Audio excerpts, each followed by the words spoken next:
Good evening, everybody. System Chalk here with something a little bit different this time around. So I'm going to take a minute to explain what these videos are and what's going on with the channel, and then we'll jump into this. Basically, I was planning on having a new Cultist Simulator run ready to go around this time, maybe a little bit later, but something's come up. Basically, I'm not going to be able to record the videos consistently over the next little while, and I decided it would be better to just delay it a little bit further rather than just start, have a break, and then pause. So that does mean that I'm taking an extended break. But I'm also aware of the fact that there's a new Weather Factory thing that's starting, and this is probably talked about a bit less than I think, some of the others. So I think everybody's obviously very interested in Cultist Simulator. I think there's quite a bit of anticipation for the Book of Hours.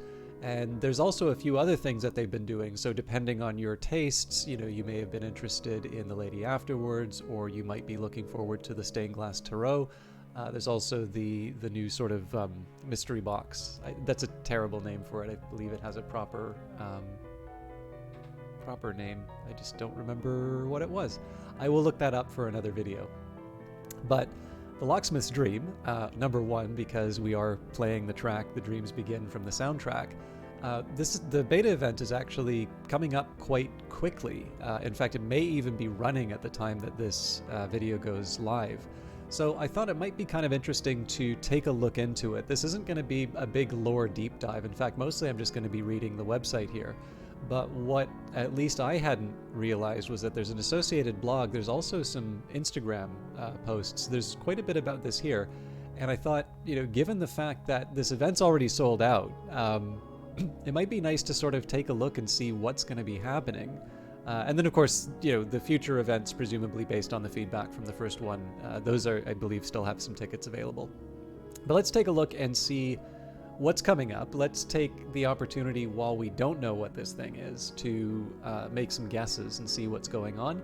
And then maybe once some information leaks out, if it does leak out, I know that fans of these kinds of games tend to be a little bit better at being tight-lipped than in some other games. But we'll see whether or not there's anything that we can guess and maybe find out whether we were correct or not in terms of the Locksmith stream. So I'm starting on the Weather Factory site, but this actually has its own dedicated site because it does actually seem to be attached to a different company. And there is, this has kind of been true for a lot of Weather Factory stuff lately. There are some collaborators, so the numbers are growing a little bit. I don't know whether or not there's sort of full-time or contract work that's going on, but we'll get into that when the time comes. So, the Locksmith's Dream. Secret gods live beneath the skin of the world. 5 of them meet every year to exchange secrets and agree particular notes of history. Their conversations aren't for our ears, but even after they're gone, their gossip still troubles the earth. The air still prickles with doors. The Locksmith's Dream is a series of live overnight events set in an untouched corner of the secret histories, coming to Monmouthshire in the UK in October and December of 2022. I'm not going to click book your tickets yet. I just want to see if there's a bit more, and there is. The name of the meeting place is Caer Adar, or Mantik Ut Tayar, or Roosting Hall. It manifests in different places at different times, but it's always a border house with one stair in the waking world and one in dreams. After the secret gods have met, a select group of mortal guests will visit under a binding truce to pick through abandoned tidbits of secret knowledge. These events have been called counterparties, they have been called symergies, they have been called the embassies of night. No one comes unwarned, and no one leaves unchanged. Locksmith's Dream. The night has other forms. Arrive at noon, circulate and speculate, following the stories around you. Retire and choose allegiances. Between sunnight and midnight, don your chosen mask and venture into the night. As the sun returns, tie up loose ends over breakfast. So, a little bit like Cultist Simulator. What is this thing? This kind of sounds like the coolest holiday possible. And it is a physical, as you might guess from the title, there is a physical, kind of a physical event attached to this. So what we're going to do now is go over the proper website. Some of this is going to be really basic material. Others are going to be a bit... are probably going to be a little bit more relevant to people who are more curious about sort of the lore and how it relates to Cultist Simulator in that. But I figured what I would do here is I'd let the material speak for itself. We'll speculate, we'll talk a little bit about it after the fact. And I will probably break this up into a couple of videos, because what I hadn't really realized was the blog, and it actually turns out that there are a few different factions and some associated pins and all of that, which look very intriguing. So, book your stay. Their gossip still troubles the earth. The air still prickles with doors. The Locksmith's Dream has 5 events planned for 2022, running in the middle of the week and at weekends. Choose from our half-price beta event in October, Saturnalia in early December, or Seasonal Yule in late December. Clicking on an event will take you to a selection screen where you can pick your desired room. Please note, ticket prices are per person and are based on 2 people sharing a room. So with that in mind, so I don't want to talk too much about sort of the financials and the details. There will be some of that, but as we were talking about, the beta event is sold out, so there's Saturnalia midweek and weekend, then Yule midweek and weekend. So this means first week of December and first and second weeks of December, I think, probably it's fair to say. So right now for Saturnalia midweek, there's 1 more room left.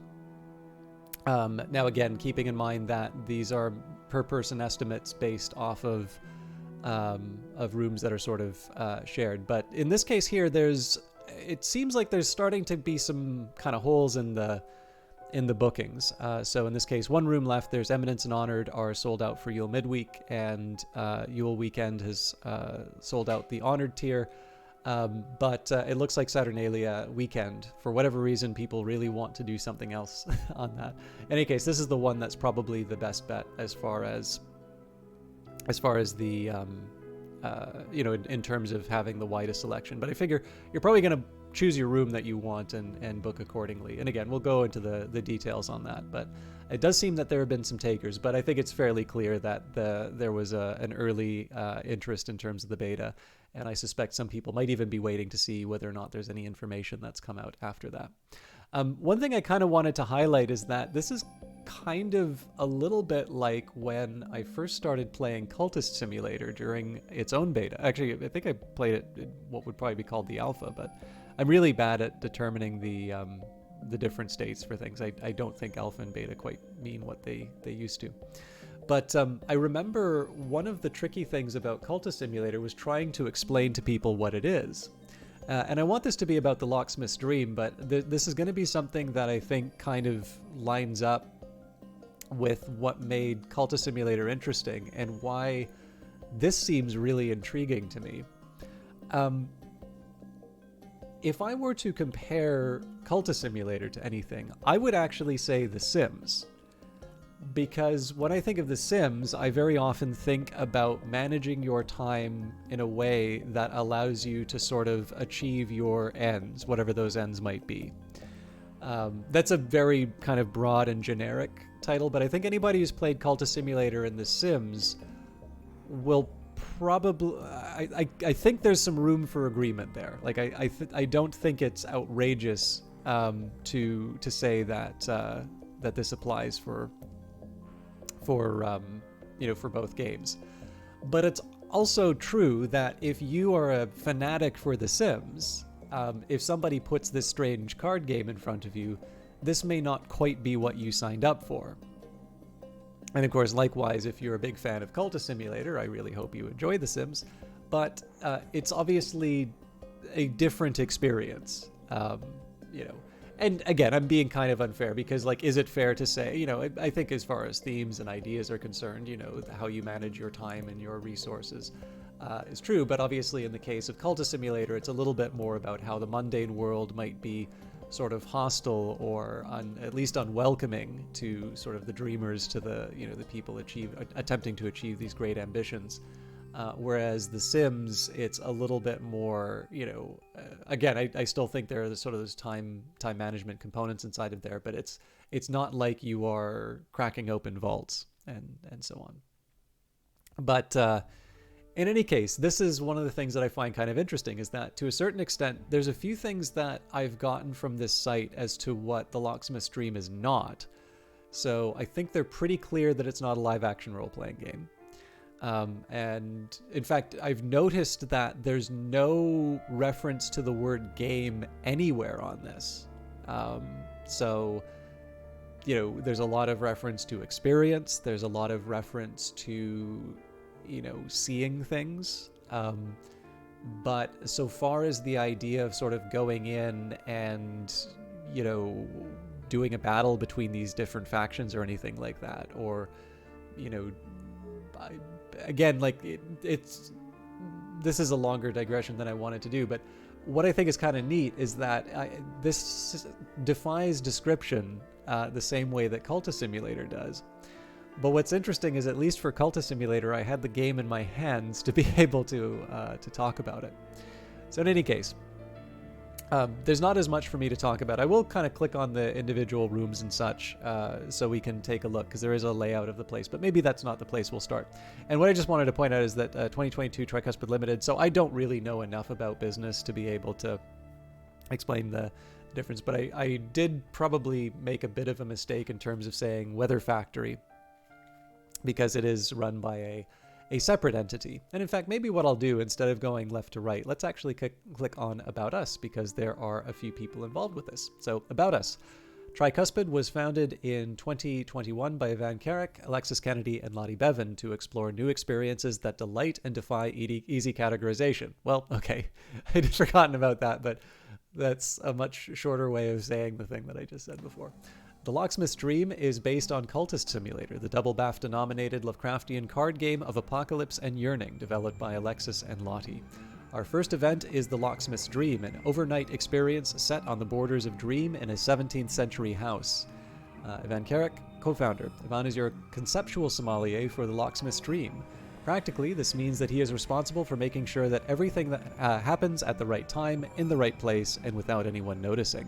This involves designing, building, and delivering what promises to be a unique, delightful, and intriguing series of events, all rooted in an unexplored part of the secret histories, the Locksmith's Dream.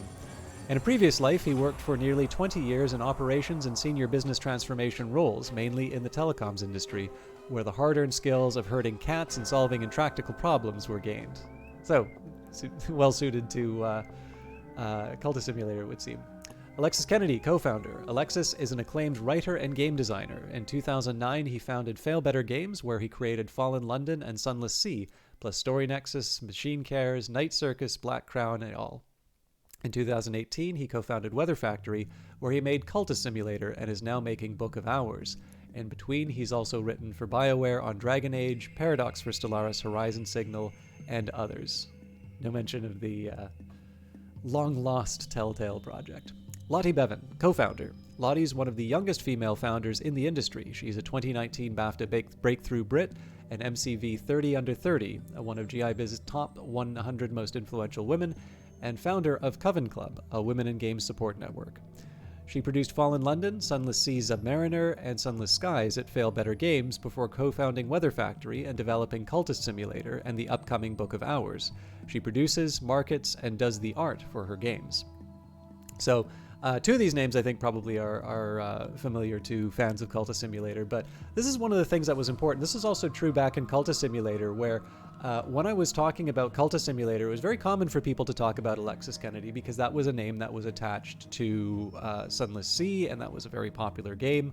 But it was fair to say that it was an effort with both Alexis and Lottie. And one of the things that I wanted to try and do in the early promotional material, well, not promotional material, but the early kind of coverage of those games, was to sort of acknowledge the fact that these games and these experiences are part of a collaboration, or are part of a group of people doing things. And I think it's fair to say now that Lottie has certainly kind of risen to, sort of in terms of discussion. I just tend to notice that there is discussion in terms of her contributions as much as Alexis's in terms of the games. At least that's the impression that I get from the some of the, just kind of taking a look at the dialogue and the discussions going on around the games.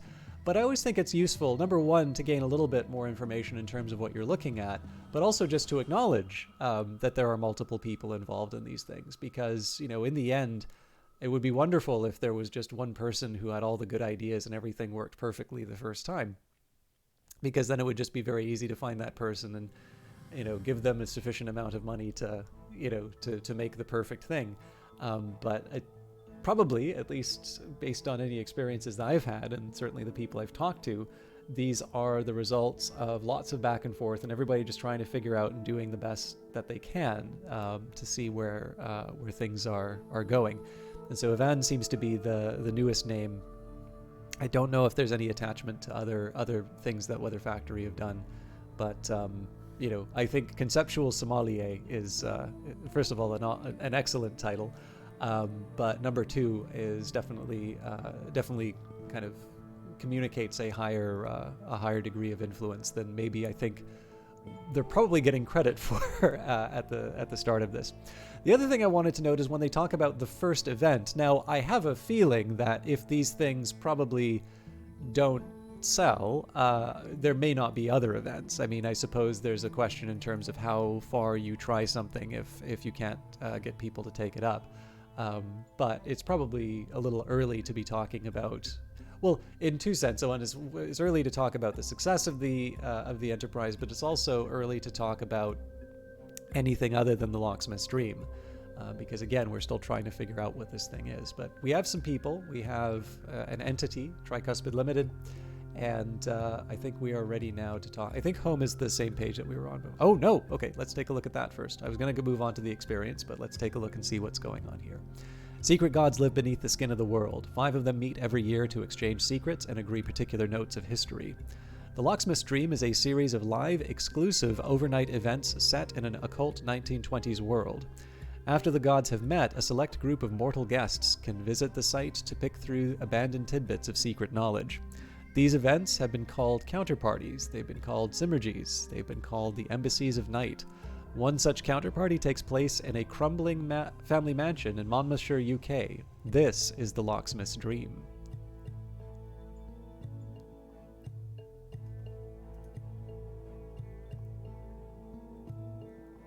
Look at that.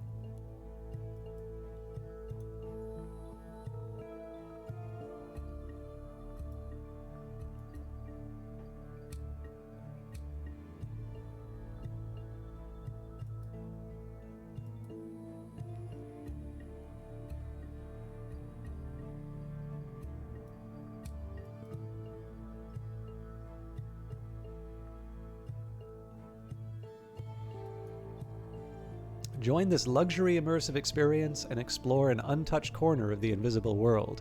It's an overnight, catered experience in a 17th century, Grade 1 listed manor house in the bosky hinterlands between England and Wales, offering the quintessential British aristocratic experience with an occult secret histories twist.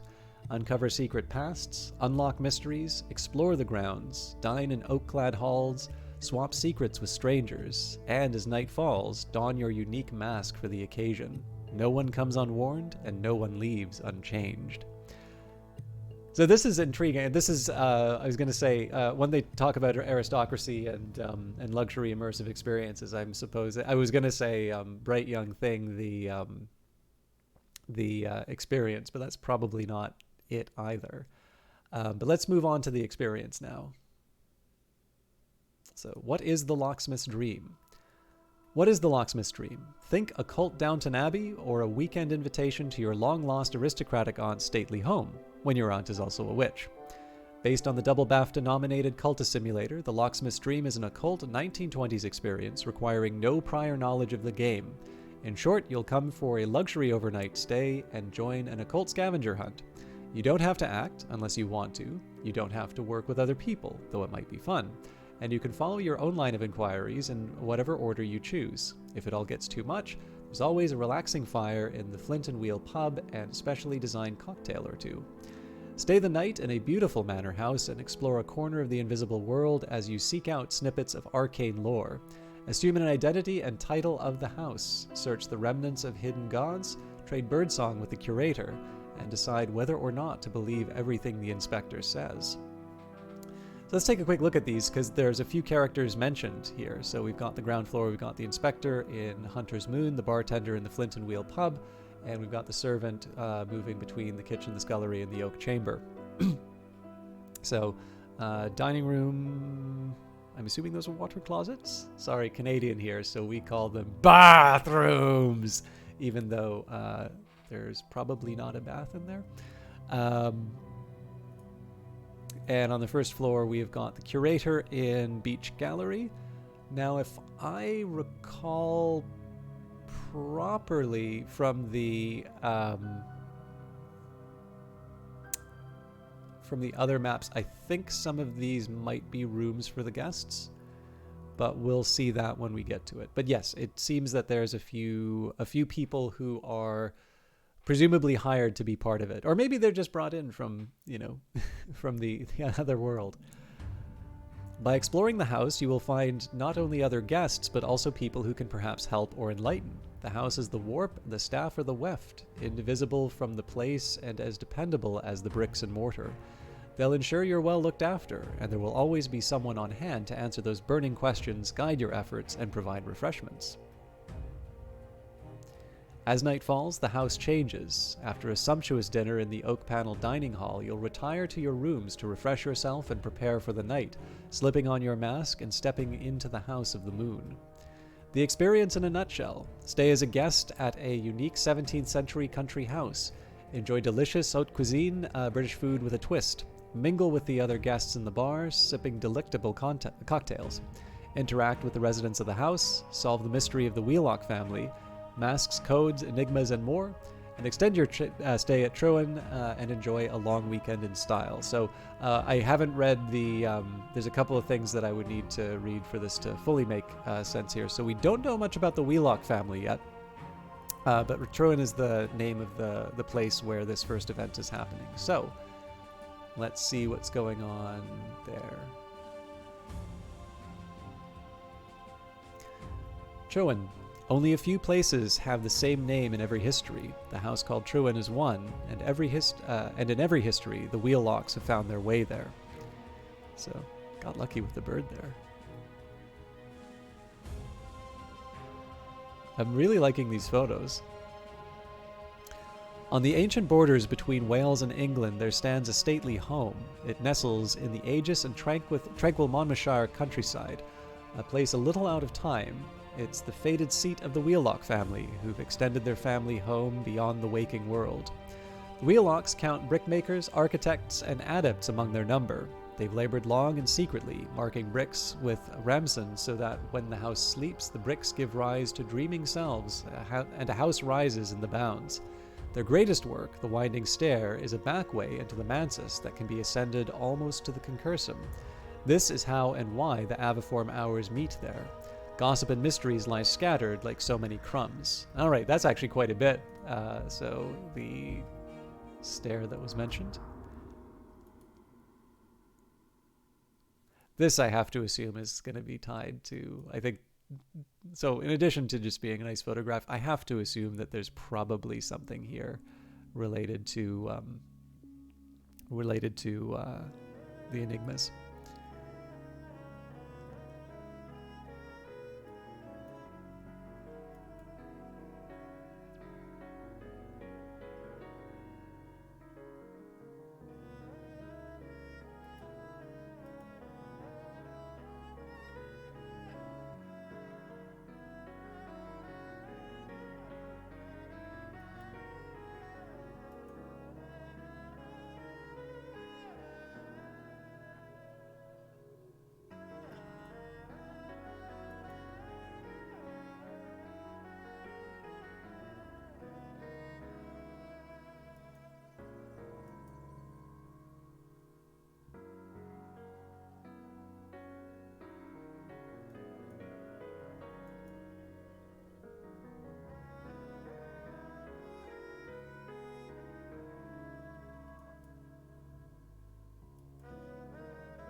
Trowan is an early 17th century Grade 1 listed manor house in the parish of Wanastow in the county of Monmouthshire. Its history sprawls over 4 stories of oak paneling, ancient staircases, and hidden nooks. The beautiful gardens and grounds, the enchanting Monmouthshire countryside, can be seen from every leaded window. The position commands extensive views west and south over the Trothy Valley towards the Wye Valley and the Forest of Dean, westward to Monmouthshire valleys, and northward as far as the Black Mountains.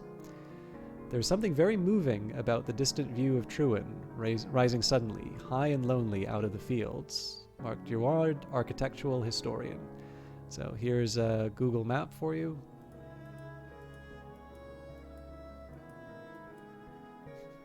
I think somewhere in here. It's a little bit of a walk for me, but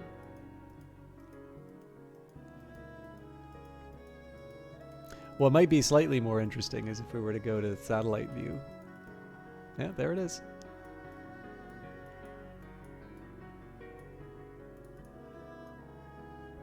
It's kind of neat. These look like crescent moons.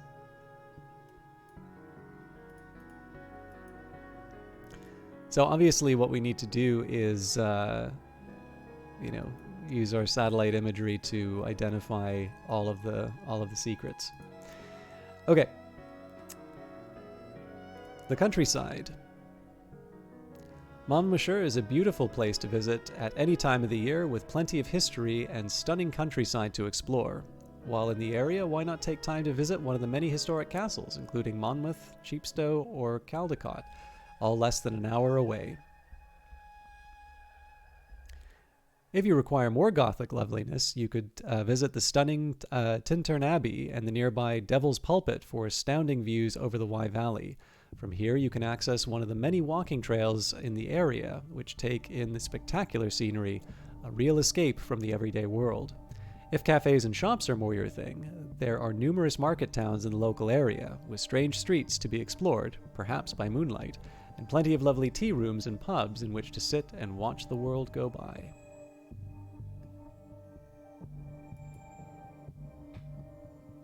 Food and drink. All meals will be provided for the guests of Truin. Shortly after your arrival, there will be a welcome luncheon with all the other guests. In the morning, a delicious breakfast will be served before the Suppression Bureau wrap up proceedings. The main meal of your first visit will be the 4-course dinner served in the beautiful wood-paneled dining hall with a warming fire as the centerpiece. Delicious, refreshing cocktails, wine and spirits, and non-alcoholic drinks will be available throughout the evening, created by the chef. As all food will be prepared freshly on site, we can meet any dietary needs that we have been advised of in advance. Our chef will prepare dishes to tantalize and delight you. We will be providing lunch, breakfast, and assorted delicious in-between treats to keep your strength up. So this is perhaps, I wanted to focus a little bit on the experience, but there is the possibility somebody, hearing about this will be interested in attending. So one thing that I do recall from one of the blog posts, and as it's pretty clear here, if you are thinking of signing up, they should know your dietary requirements in advance. But so far as I can tell, well, I guess they wouldn't publicize if they're doing. They seem to be interested in and able to accommodate. The Locksmith stream will serve up high-quality British fare, including a 4-course haute cuisine dinner with some clues almost literally baked into the menu. Our 1920s-inspired food will be scattered with secret histories flavored amuse-bouche. I have no idea what that. I'm sorry, I'm not a sophisticated individual, so. As special as the house it's served in. The chef has served the Wheelock family well and enjoys sharing his culinary experience with guests of the house. You will not go hungry, and adventurous diners will be rewarded. So there's definitely been a couple of hints here that the dinner is actually part of the experience and that there are, clues and details included inside of the menu. I have no idea how that is done, but then again, I'm also... I'm happy if I'm hungry enough, a hot dog is a feast. So sample menu. Excuse me. High tea, sausage rolls, finger sandwiches, homemade pickles, salt bake celeriac, cheese and fruit scones, tiffin, and a selection of teas and aromatic coffee. Dinner, wine braised fennel, charred leeks on toasted rye bread, wild mushroom pate, and Welsh rarebit. Rich beef and game sausages on colcannon with red wine gravy. Exotic spiced vegetable pie. Man, I should have recorded this after lunch. Creamy winter vegetable crumble, and Glamorgan sausages on wilted garlic greens. Peaches and lavender in muscatel wine with decadent vanilla ice cream. And winter spice poached fruit with crumbled short pastry. Local cheeses and homemade chutney, and sweet confit veg and homemade pickles. This is a sample menu only. The menu on the day will vary depending on the whims of the chef and the dietary requirements of guests. Oh, this is definitely a good photo. I wonder if that took a few takes or if this is not at the site. Relax with fellow guests in the Flint and Wheel pub, where the bartender dispenses drink, gossip, and deliciously subversive clues. All right, lodgings. This is going to be a little bit longer than the usual videos, but what my plan is here is I'm going to go through the main site in this video, and then there'll be a follow-up video where we go through the blog and some of the other associated social media posts and such. Lodgings. Each guest stays in a unique and characterful room with a personal sponsor and a mask for the evening's activities. There are 11 rooms to choose from, and your room provides you with a persona for the duration of your stay and goals you may or may not wish to fulfill. It directs your experience, guides your search, and makes sense of your choices throughout your time in the house. A curious feature of Truan is that none of the rooms have locks. Guest rooms are clearly marked and may only be entered when accompanied by their owners. The rooms vary from aristocratic bedchambers with 4-poster beds and open plan shared quarters for groups of friends or family. Will you stay with 3 like-minded associates in the Cabal room or relax in opulent quarters fit for royalty? You can book a room of your choice here. Please note that ticket prices are based on 2 people sharing a room. So the price is basically, we'll go to the booking just so you can see how this works, but basically the per person cost is assuming the room is fully occupied, but when you're booking, you are going to pay for the room, which means more than one person inside the room. This is why the Cabal room looks considerably more costly than the Eminent tier, and it's just simply because the Cabal is multiplied by 4, where the Eminent is not. So, and then there's a key here: persona, sponsor, mask, features, cost, and then room tiers. So, the Delis room, Baron, Baroness Delis, the Endeavor Club, question mark for the mask, half tester, double bed from £680 per person. Lord or Lady Vine, the Lighthouse Institute. I think all of the masks get question marks on this. 4-poster bed and ensuite bathroom from £675 per person. Mr. and Mrs. Cherubim, Oriflamme's Auction House, double bed from $680 per person. One thing I will be clear about here, we are going to talk about the sponsors, but I believe the sponsors are actually referred to in the blog. But this is actually a neat idea. So if it's not clear from what was described earlier on, it's not just that, it seems that the division will not necessarily just be people who have experienced the Locksmith dream and haven't, but also people who've experienced the Locksmith's dream at the very least given a certain sponsor. It may also be that the individual names that are well, I realize name has a special meaning, but if the original occupant was Vine, let's say, this might be different from another Lighthouse Institute character as well. I think Otter might be one of those. But in any case here, definitely one of the ones I'm most interested by is the sponsor, because that does seem to be... the Kersham Review is referred to in Cultist Simulator, but I'm trying to think if any of the other ones come up. But in any case, so we've got Delis, the Endeavor Club, half-tester poster bed from $680, Lord Lady Vine, the Lighthouse Institute, 4-poster bed and ensuite bathroom from £765 per person. Mr. and Mrs. Cherubim, Oriflamme's Auction House, double bed from $680 per person. Mr. and Mrs. Rose, Kersham Review, double bed from $510 per person. Portico, Mr. and Mrs. Portico, the Kersham Review, double bed from $510 per person. This might be the Cabal, if I'm thinking correctly. And then on to the second floor, we've got Dr. Otter, the Lighthouse Institute, double twin beds from $510 per person. Easel, Mr. and Mrs. Easel, Kersham Review, double twin beds from $510 per person. Crimson, Lord Lady Crimson from the Hostorium, double twin beds and an ensuite bathroom from $765 per person. And then the third floor, I think this is the last one, but Lord Lady Vantage, the Endeavor Club, double twin beds, ensuite bathroom from $765 per person. Dr. Seraphim, Oriflamme's Auction House, double twin beds from $680 per person. And that brings us back to the first floor. So the ground floor seems to be dedicated entirely to entirely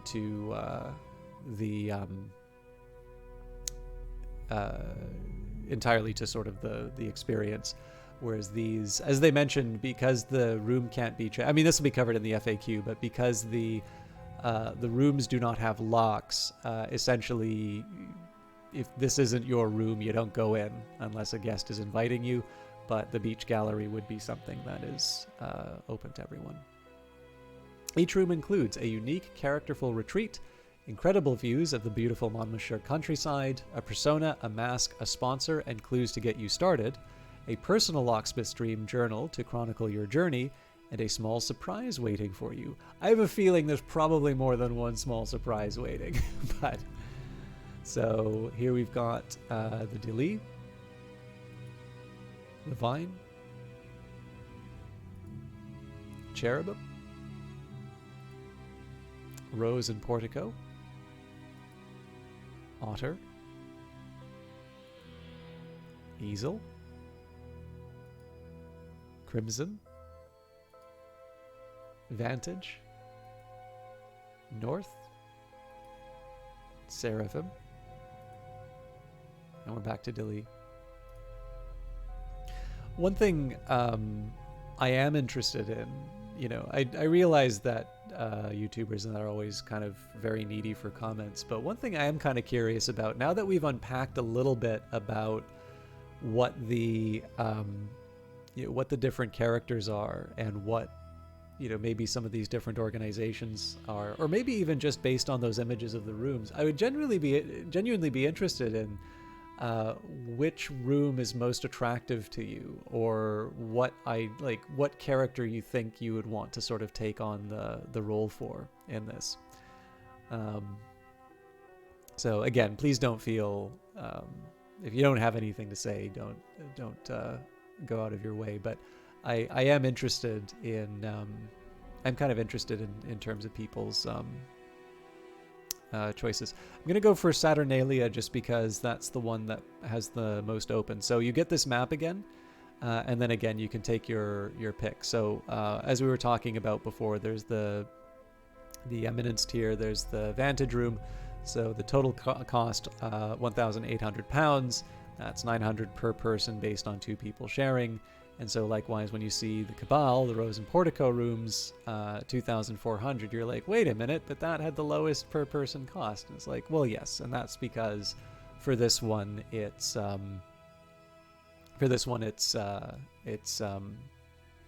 divided among 4 people. That was what I was talking about before. For Saturnalia weekend, the event runs from midday Saturday the 10th of December until late morning on Saturday the 11th of December 2022. For those wishing to arrive earlier to soak up the atmosphere and explore the local countryside and grounds, you're welcome to book an extra night stay at checkout. However, the full Locksmith Stream experience does not start until midday on Saturday the 10th of December. So again, you can, like, it is a paid option, but you can actually spend a little bit more time in the house. I suspect the event itself is a different matter, though.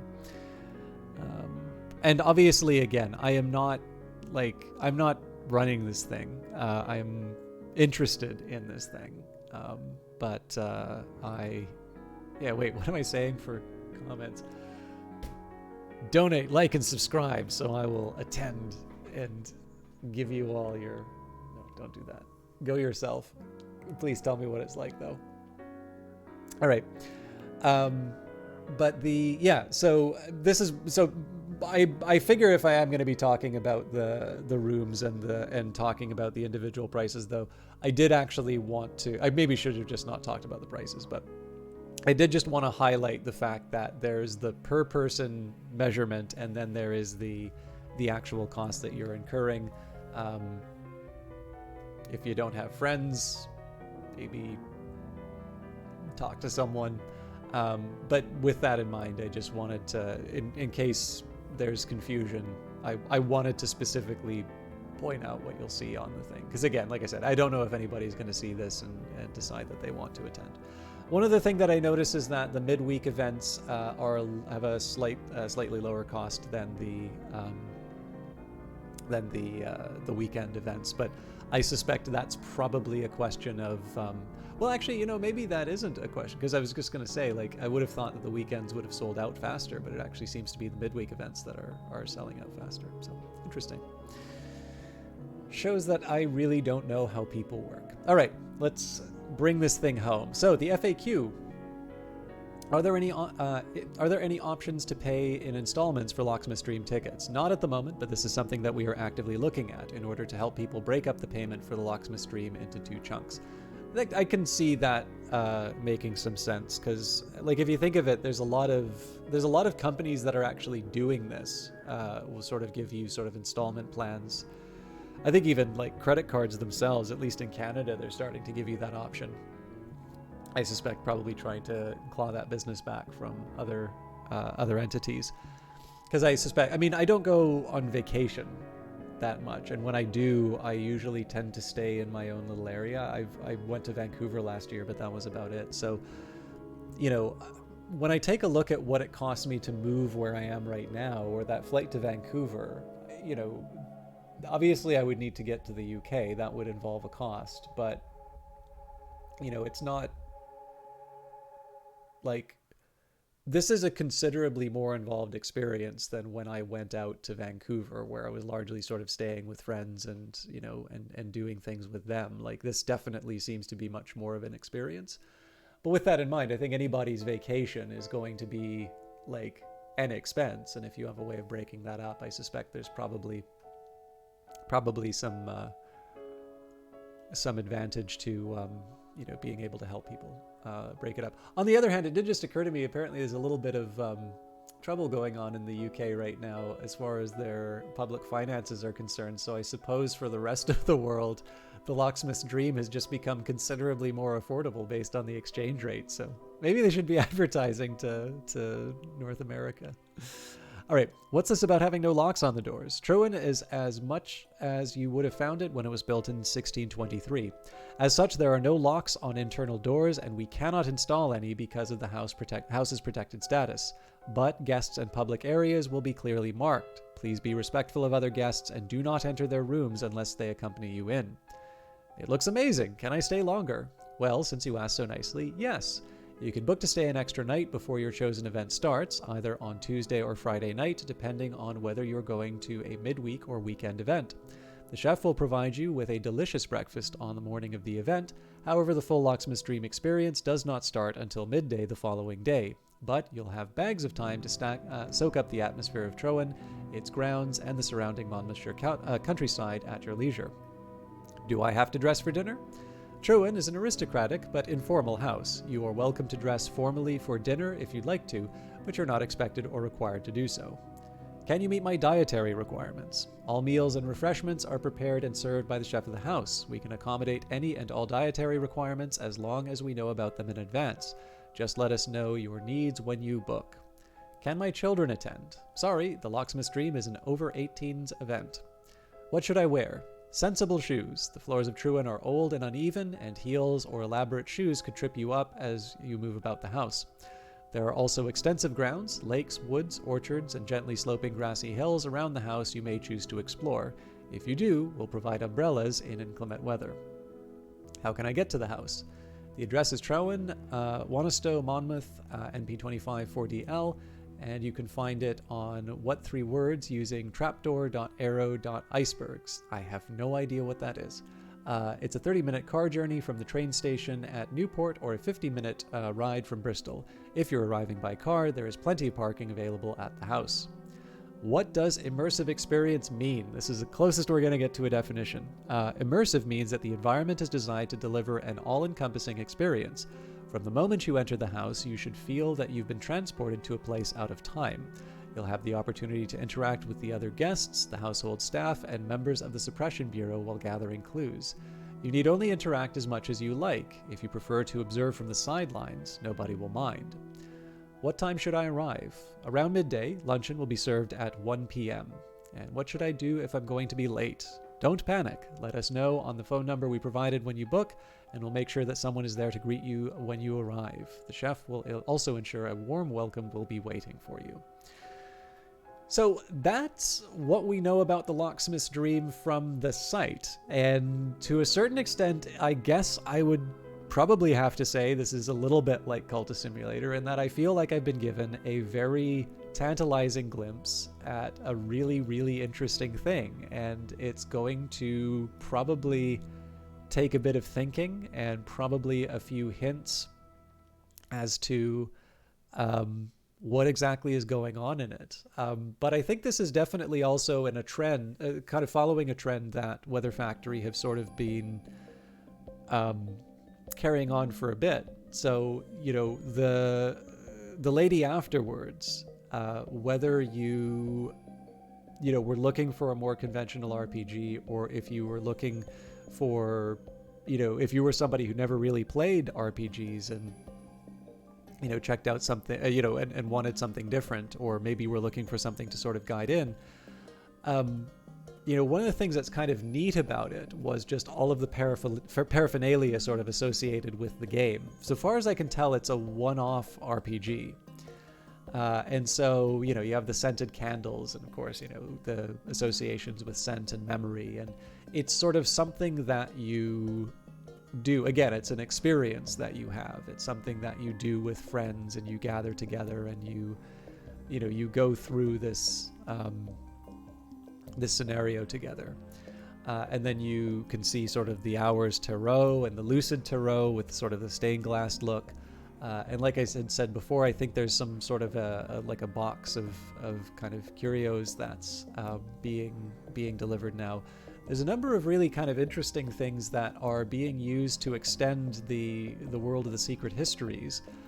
But what's kind of neat is that it's doing so in an approachable way. So it doesn't seem to be that you necessarily have to have experienced something like The Lady Afterwards or Cultist Simulator to necessarily get something out of the Locksmith Dream. And presumably if you were into the Locksmith Dream but you have absolutely no time whatsoever for video games, you know, you may be interested to see what's going on, but you might want to, you know, you're not going to feel compelled to do so. And that's kind of interesting. Like, I guess what I find kind of intriguing is that you've got Cultist Simulator, where you start off in the mundane world and you're starting to sort of, you know, look into this special world of Dream and all of that. But in this case, what's happening with Weather Factory is that they've actually had this experience that exists purely in the digital realm, and it's slowly been creeping into the real world. And to this point now, there's actually a place that a few people, I guess if there's 4 or 5, we'll say 5 events, because I think well, no, we can